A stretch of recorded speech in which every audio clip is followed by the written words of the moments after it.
까지 말씀. 로마서 13장 8절에 10절. 제가 읽겠습니다. 우리 조용히 같이 따라 읽어주시기 바랍니다. 피차 사랑의 빛 외에는 아무에게든지 아무 빛도 지지 말라. 남을 사랑하는 자는 율법을 다 이루었느니라. 간음하지 말라, 살인하지 말라, 도둑질하지 말라, 탐내지 말라 한 것과 그 외에 다른 계명이 있을지라도 내 이웃을 내 자신과 같이 사랑하라 하신 그 말씀 가운데 다 들었느니라. 사랑은 이웃에게 악을 행하지 아니하나니 그러므로 사랑은 율법의 완성이니라. 아멘.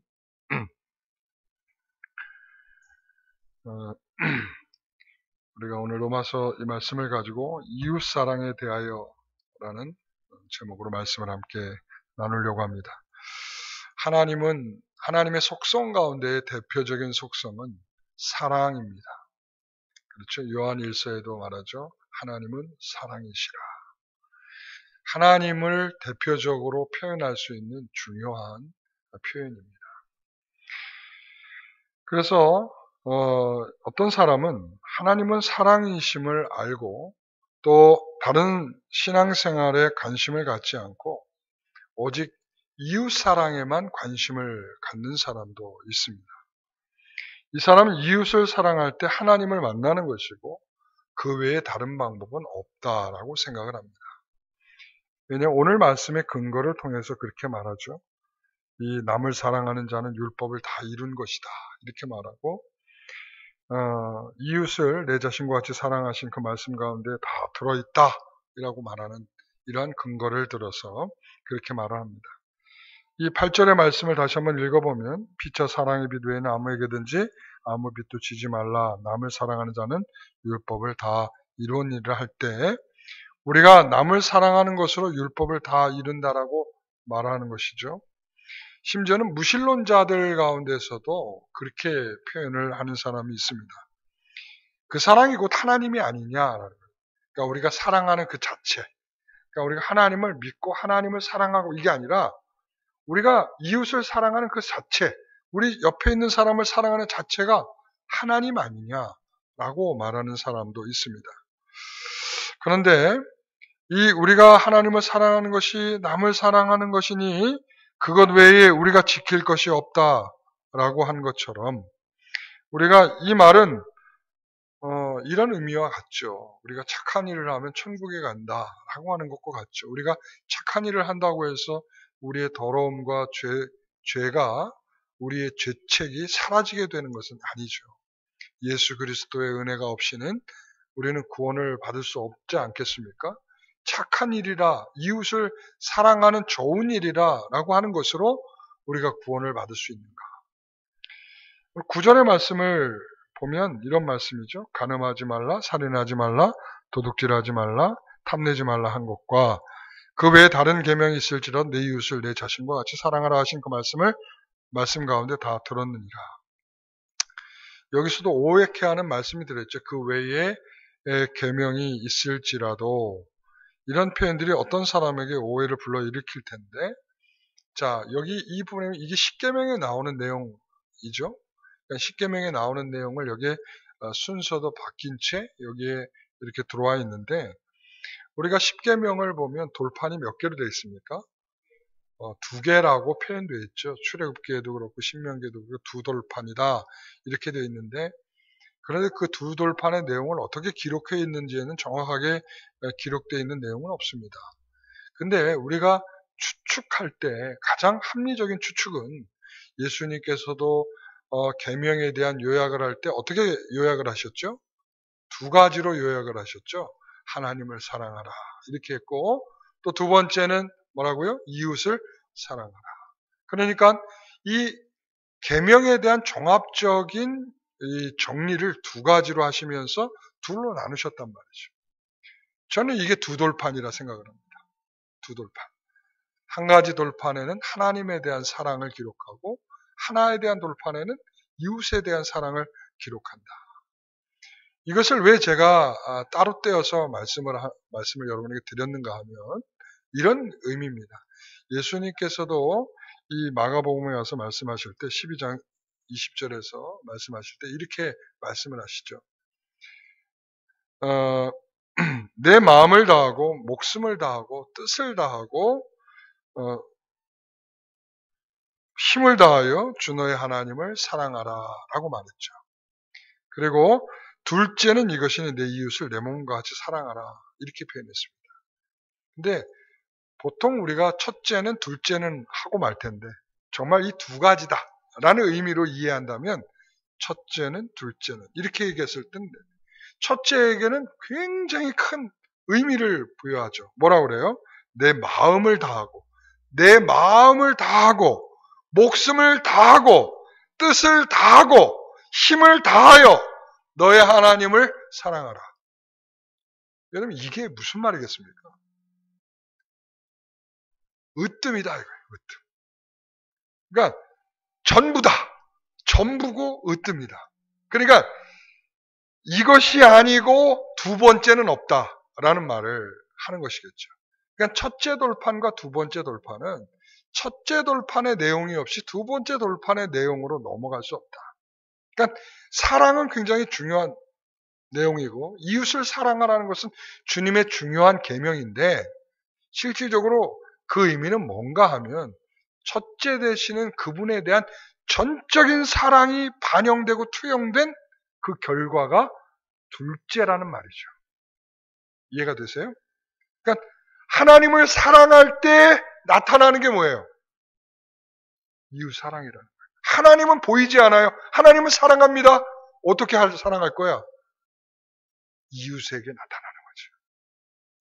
그러니까 하나님을 전적으로 사랑하는 그 사랑이 이웃에게 나타나고 표현되는 것이란 말이죠. 그러니까 하나님을 사랑한다 하면서 이웃을 외면하는 것이라면 그것은 정말 하나님을 사랑하고 있는가를 의심해 볼 만하고요. 우리가 하나님을 사랑하는 자들은 반드시 이웃에 대하여도 하나님을 사랑하는 것만큼 나타나는 것이 우리에게 필요한 일일 것입니다. 다시 말하면 첫째를 배제한 두 번째는 없고요. 이 순서를 어긴 다른 순서는 나타날 수가 없다는 말씀도 드리는 것입니다.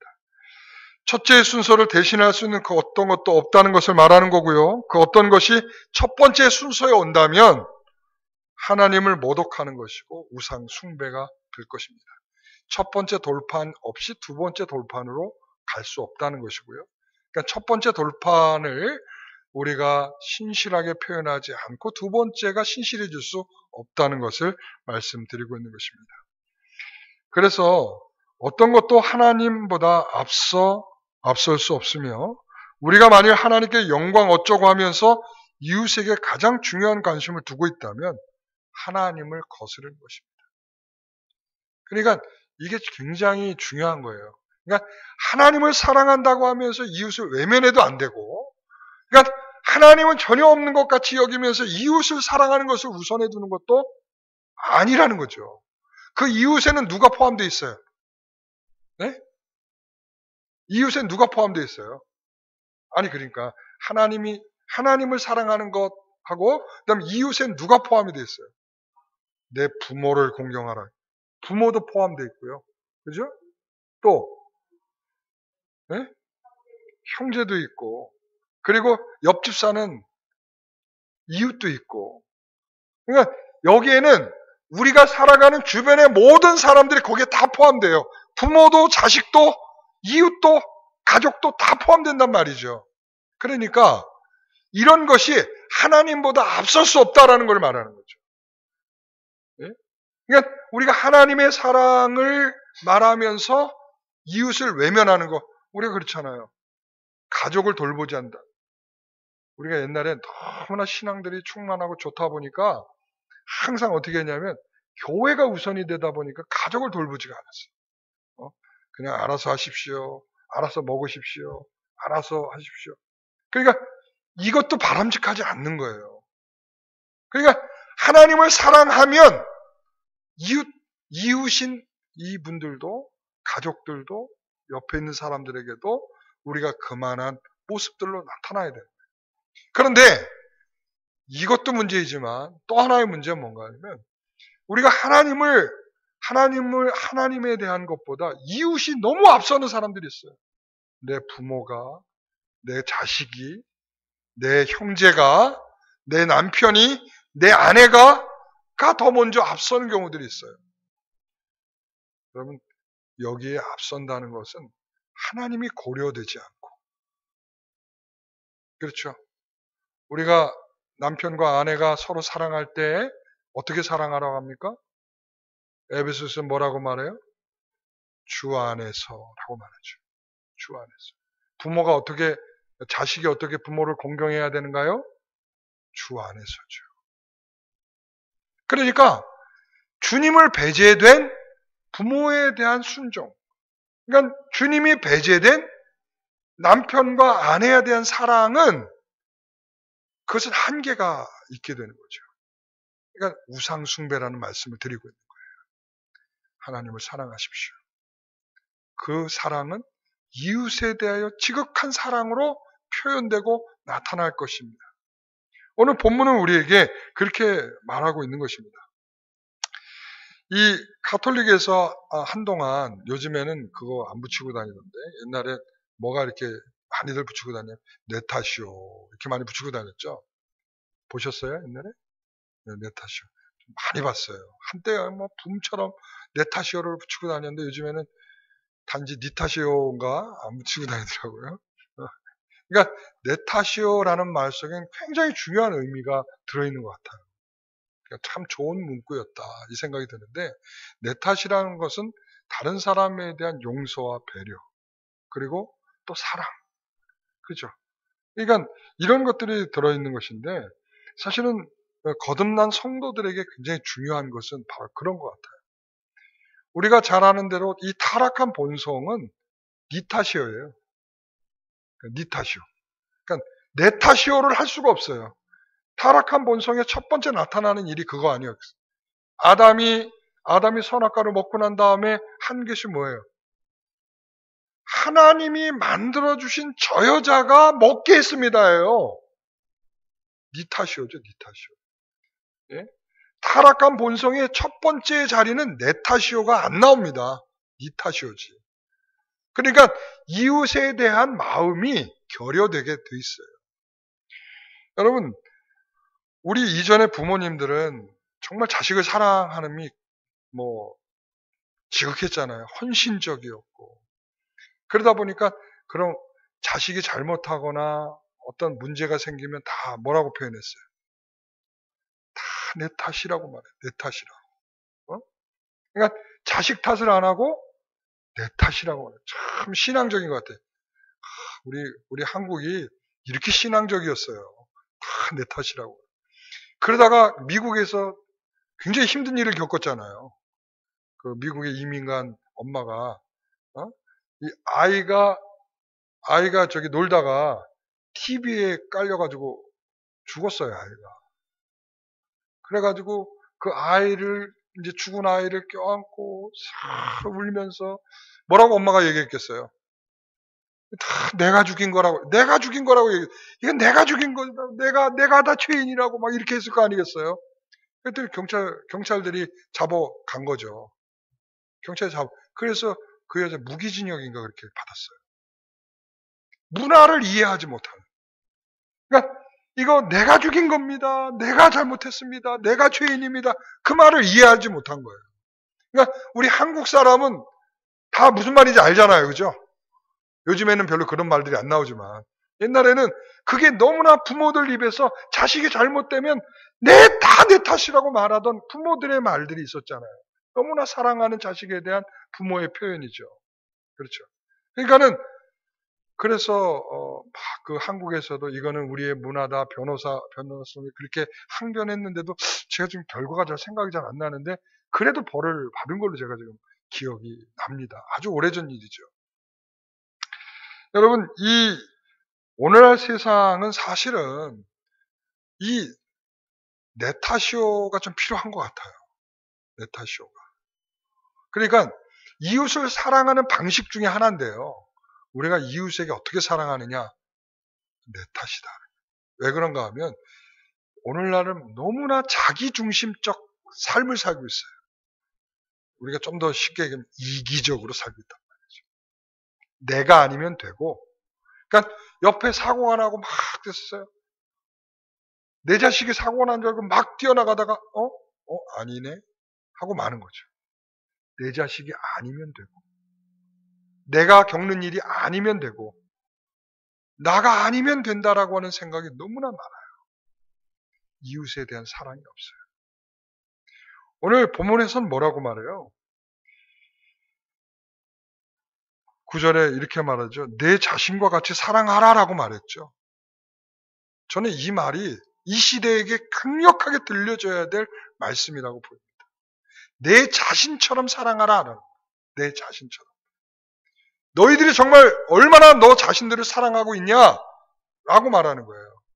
그러니까 너 자신을 사랑하는 지금 이기적이고 나 중심적으로 살아가는 너의 그 마음을 누구에게 돌리라는 거예요? 이웃에게 그와 같이 돌리라는 거예요. 쉽지 않습니다. 여러분, 제가 아이들에게 아이들이 있길래 거기에 쓰레기가 이렇게 있더라고요.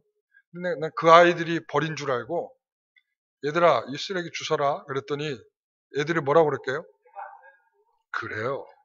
역시 요즘 세대야. 우리 어른들은 나올 수 없는 답이 나왔어요. 이거 제가 안 버렸는데요? 우리는 만약에 이제 우리 같았으면은 내가 버리지 않았었더라도 이것을 그래 그러면 줍는 것이 옳겠구나 이 생각을 하는데 아이들은 그 생각 내가 안 버렸는데요. 아마 요즘 아이들의 대부분의 생각은 아마 그럴 거예요. 내가 안 했는데요. 내가 안 하면 거기에 손끝 하나 대려는 마음이 없죠. 여러분 그게 무엇을 말하는 자기 사랑이 크고 다른 사람에 대한 배려가 없다는 것을 표현하는 거예요. 그러니까 자기를 사랑하고 자기를 아끼는 것만큼 다른 사람들을 사랑하려고 할 때 우리에게 장애가 뭔가 하면 나를 너무 지극히 사랑하는 것 때문에 옆 사람이 보이지 않는 것이죠. 그렇죠. 요즘에 그 화재 입은 아이 때문에 난리잖아요. 그 두 남매 그 화재를 입어가지고 그 자기 라면 끓여 먹다가 불나가지고 그렇죠. 근데 그 아이들이 지나다니는 거를 수도 없이 봤다잖아요. 그 주민들의 증언들이 나오죠. 아이들이 너무 초라해 보였다. 아이들이 너무 말랐다. 아이들 먹는 모습 보니까 너무 그랬다. 편의점에서는 아이들이 맨날 애들끼리 와가지고 이런 거 저런 거 산다고 그러고 있더라. 그러는 동안 아무도 그 아이를 그렇다는 것은 보고 있지만 그 아이를 어떻게 하려는 마음에 대해서는 안 나오더라는 것이죠. 이게 지금 오늘날 우리 사회의 실상 아니겠습니까? 우리 그리스도인들은 어떻습니까? 우리는 안 그렇다라고 말할 수 있나요? 나만큼 나를 사랑하는 만큼 내가 이웃에 대하여 그만큼 사랑할 마음이 우리에게 주어져 있습니까? 그러니까 자기중심적이고 이기적인 마음을 가지고 있는 아이들에게 내 자신과 같이 이웃을 사랑하라 그러면 아이들이 아멘 하겠습니까? 어른들도 지금 안 할 판인데. 어떻게 보면 이제 절대 할 수 없는 일을 하라는 것처럼 보여요.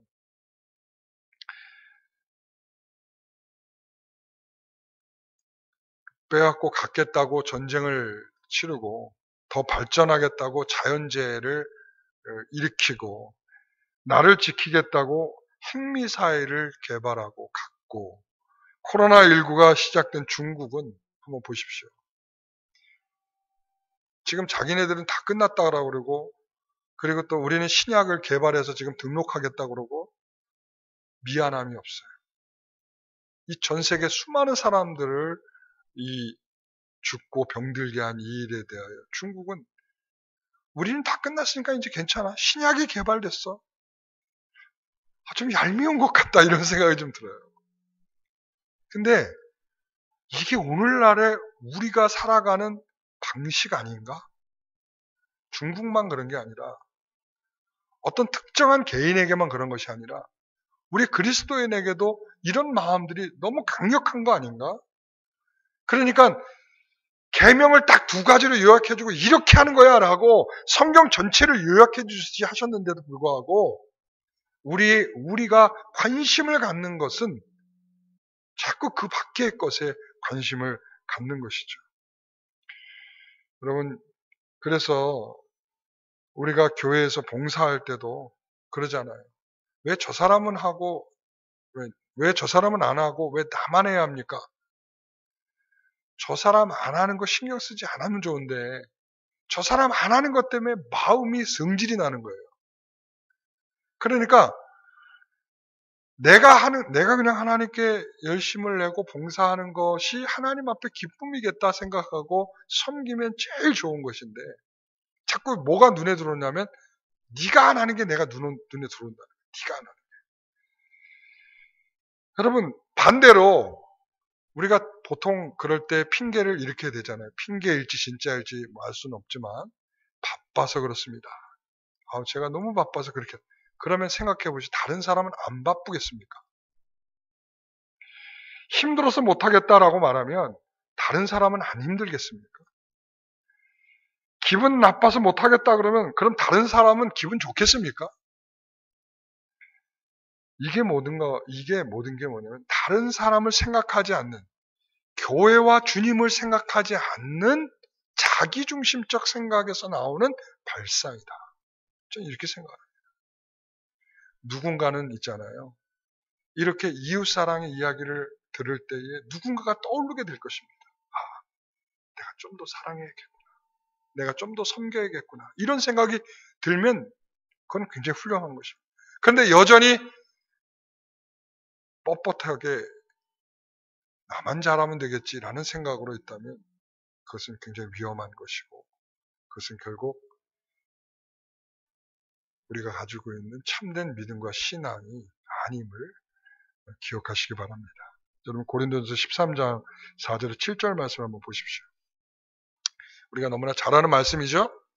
사랑은 오래 참고 사랑은 온유하며 시기하지 아니하며 사랑은 자랑하지 아니하며 교만하지 아니하며 물에 행하지 아니하며 자기의 유익을 구하지 아니하며 성내지 아니하며 악한 것을 생각하지 아니하며 불의를 기뻐하지 아니하며 진리와 함께 기뻐하고 모든 것을 참으며 모든 것을 믿으며 모든 것을 바라며 모든 것을 견디느니라. 여러분 굉장히 어려운 내용들이 다 들어있어요. 그러니까 이 말은 뭐냐면 내 탓이어야 가능한 표현이란 말이죠. 내 탓이어야. 여러분 그거 아십니까? 고대 문서들 중에서 이제 헬라어 문서들을 보게 되면 사랑이란 단어가 여러 가지가 나오지 않겠습니까? 사랑. 근데 그 사랑이란 단어가 우리는 아가페라는 단어를 많이 알고 있잖아요. 그죠? 뭐 필로스도 있고 여러 단어들이 있는데 근데 이 단어들을 보게 되면 실제적으로 사랑이란 단어 가운데 아가페라는 단어가 쓰인 게 고대 문서엔 거의 없습니다. 재미나죠? 그럼 고대 문서에서는 아가페 같은 사랑을 잘 몰랐다는 거죠. 그런데 실질적으로 이 아가페의 사랑이 어디에 나타나게 되냐면 신약 성경에 나타나는 거죠. 그러니까 그 가치가, 그러니까 그 사랑이라는 것이 좀 더 다름, 지금 사도 바울이 말하고 있는 것처럼 나를 희생하고 나를 꺾어내고 모든 것이 내가 더 헌신적이어야 되고 내가 더 손해를 봐야 되는 이러한 현실의 사랑은 성경에 존재하고 있는 것이라는 것을 말하고 있는 거예요. 다시 말하면 그리스도인들이어야 할 수 있는 내용들이라고 말할 수 있는 것이죠. 이게 우리가 가지고 있는 내용들임을 기억하시기 바랍니다. 사랑이라고 하면 그저 우리는 에로스가 더 강할 수 있죠. 그리고 필로에처럼 우리가 좀 사무적인 사랑이 좀 강하죠. 아마 우리는 이렇게 교회에서 만난 사람들은 실질적으로 이게 여러 가지 사랑의 표현들이 있는데 에로스적인 사랑이냐, 그 다음에 필로에 같은 경우는 저기죠. 뭔가 하면 그 선생과 제자 간의 관계에서 나타나는 사랑. 그러니까 그러니까 우리는 다 어떻게 보면 그런 정도의 수준의 사랑에 머물러 있을 수 있는데, 그러나 주님은 우리에게 바라고 기대하는 것은 여기서 아가페라고 표현하고 있지 않아도 이 내용은 아가페적인 사랑을 우리에게 말씀하고 있다는 것이죠. 사랑은 이런 것이다. 네 헌신이 있어야 되고, 너를 포기해야 되고, 네가 손해를 봐야 되고, 네가 덜 가져야 되고, 네가 더 낮아져야 되고, 네가 가진 것에 대하여 나누어줘야 될 마음이 있어야 사랑이라고 말하고, 아가페죠. 아가페라고 표현하고 있지 않아도 아가페적인 내용을 담고 있다는 것이죠. 그래서 우리는 우리의 모습을 거울로 비춰보셔야 합니다. 우리가 정말 내 자신을 사랑하는 것처럼 이웃을 사랑하고 있을까? 주님이 나를 사랑한 그 사랑이 내 안에 있어서 내가 다른 사람들을 그렇게 사랑할 수 있는 것인가? 여러분, 사단의 가장 간계함이 배어 있는 것이 뭔가 하면 자기 사랑이에요. 아시겠습니까? 저는 사단의 역사라고 봐요. 오늘날 이 시대에 자꾸 자기의 사랑, 자기중심적 표현들이 많아지는 것은 하나님의 역사가 아닙니다. 그것은 사단의 역사입니다. 악랄해지고 치졸해지고 이간질하고 뒤에서 수군수군하고, 우리 예수님이 이 땅에 오신 이유를 생각해 보시기 바랍니다. 스스로 해결할 수 없는 우리의 처지, 우리를 사랑하여 품고 안으시는 마음을 가지고 이 땅에 오시지 않았습니까? 이게 첫 번째 돌판의 마음이에요. 그리고 그것에 대한 마음을 가지고 주님을 사랑하는 게 첫 번째 돌판의 마음이라고. 그렇기 때문에 두 번째 돌판은 그 사랑을 내가 너무나 받은 것이 크기 때문에 그것을 나누는 것이죠. 그래서 기독교의 복음은 그리스도의 은혜를 거듭나지 않고는 자기 사랑의 수준을 넘어설 수 없다.